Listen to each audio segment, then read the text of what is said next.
Assalamualaikum Ustaz. Waalaikumsalam. Jumpa lagi sama si Ulam. Aduh, Bagaimana kabarnya Ustaz? Alhamdulillah, kok tambah cerah aja sekarang ya. Jangan-jangan sudah mau zuat sini.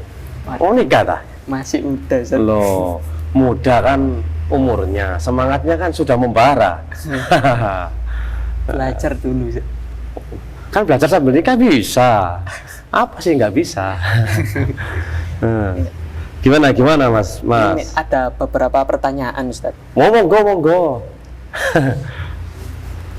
Pertanyaan pertama, sebenarnya urgensi waktu di sisi ulama itu bagaimana Ustaz? Bagaimana para ulama itu manajemen waktunya untuk bisa beribadah, terus bermuamalah? Wah, kalau menurut para ulama, mungkin kalau kita yang sekarang menjalani dalam kehidupan, kayaknya nggak masuk. Karena ulama itu benar-benar memanfaatkan waktunya. Iya, mereka juga ya ibadat tafarruq li ibadati. Kata Allah Subhanahu wa taala dalam hadis qudsi, wahai hambaku, fokuslah kalian untuk beribadah. Jadi mereka itu tidak mau meninggalkan dalam waktu yang sia-sia. Karena prinsip mereka, kalau waktu itu tidak diisi dengan ketaatan, maka akan diganti diisi dengan keburukan, kejelekan. Jadi kenapa sekarang anak-anak muda atau kebanyakan orang itu kok banyak yang lalai, atau banyak melakukan hal yang sia-sia, atau melakukan kemaksiatan? Jawabnya simpel, kata para ulama, karena dia kurang memaksimalkan ketaatannya. Kalau waktunya seumpama dimanfaatkan untuk berbuat taat kepada Allah, belajar, mengajar, atau ya untuk ibadah dan yang lainnya, insya Allah nggak akan sempat orang itu bermaksiat atau melakukan hal yang sia-sia. Iya. Dalam surat Al-Asr juga sama toh gitu, sebutkan oleh Allah. Ya ulama juga mengatakan wiki wis tenanan ini. Allah sudah bersumpah manusia itu rugi serugi-ruginya, kecuali cuma orang yang empat itu siapa yang pertama? Ilaladina amanu, beriman, beramal soleh, nasihat yang hak, dan nasihat kepada kesabaran. Baru itu kata para ulama orang yang selamat dari kerugian. Susah itu, kita nggak masuk. Kita masih bulu tangkis, kita masih ngopi, kita masih break dan lain sebagainya lah. Dan kemudian di masa kini nih Ustaz, banyak para muda-mudi itu menghambur-hamburkan waktunya seperti bermain game, gibah, bercanda, dan selainnya Ustaz. Lah, apa pandangan Ustaz dengan hal ini Ustaz? Masa muda itu masa keemasan sebenarnya. Iya. Bahkan kejayaan suatu negeri itu berada di tangan para pemuda.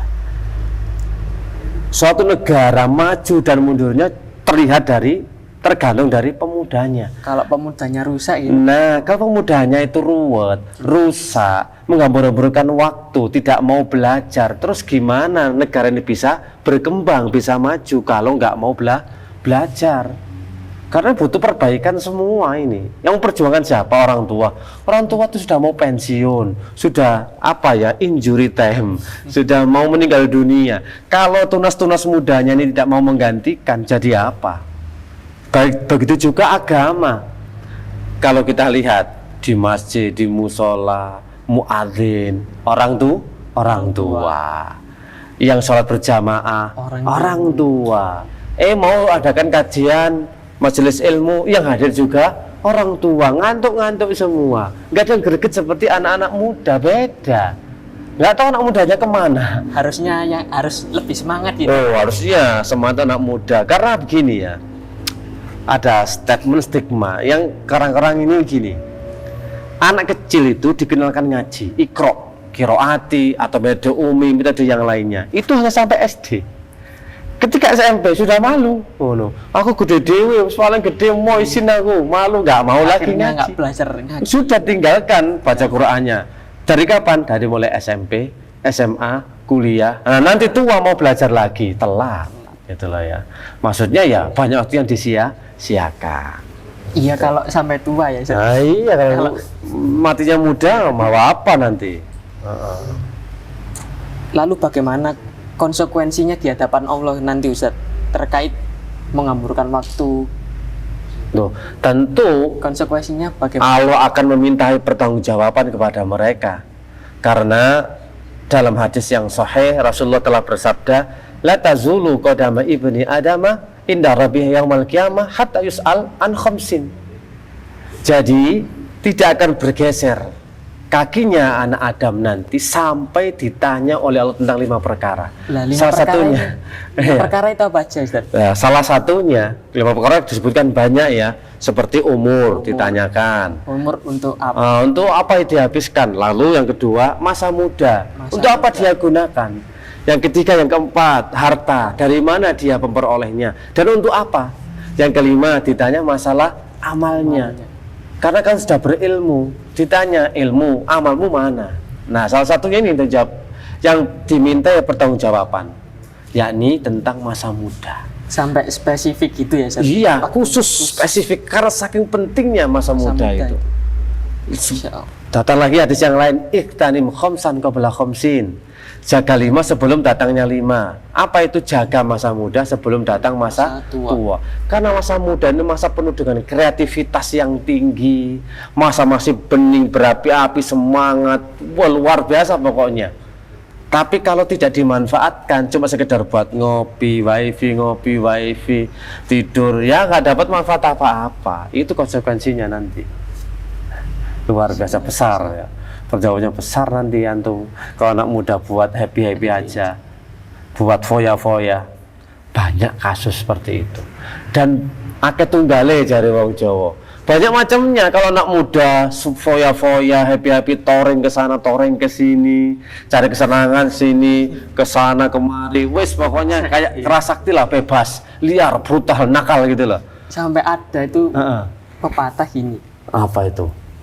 Muda foya-foya, tua kaya raya, mati masuk surga. Wah, itu apalagi enak sekali. Pengen saya juga seperti itu kalau memang bisa diraih seperti itu. Itu nggak ada kamusnya, itu cuma pepatah yang ngayal itu ya. Ngayal aja, enak sekali.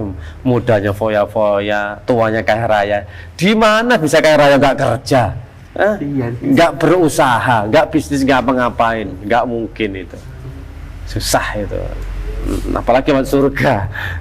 Perjawabannya seperti apa? Barangkali ada nasihat untuk kami yang masih muda-muda gitu Ustaz, agar memanfaatkan waktunya ke dalam untuk menuntut ilmu syar'i mungkin. Nah, jadi pesan ana pribadi kepada antum ya.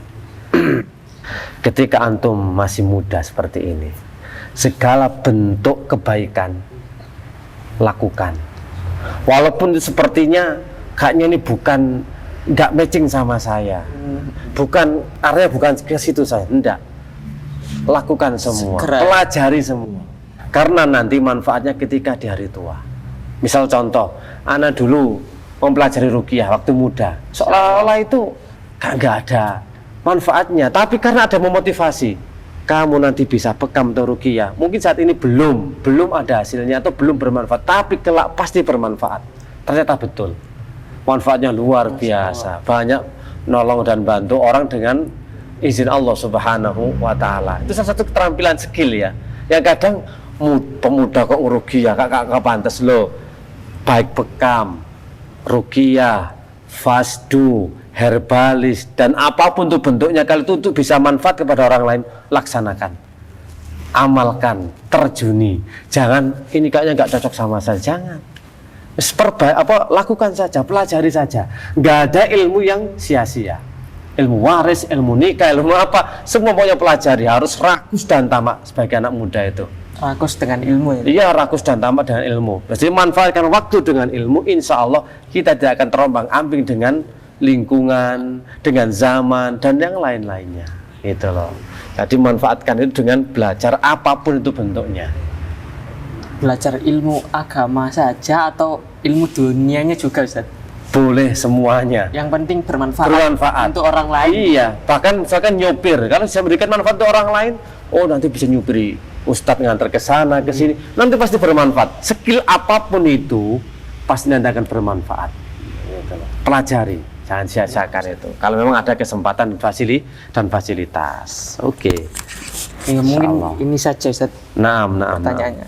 Jazakallah khairan atas jawaban dan nasihat-nasihatnya Ustaz. Wa iyyakum insyaallah. Semoga bermanfaat. Antum pokoknya harus semangat ya untuk belajar apapun itu bentuk ilmunya. Iya.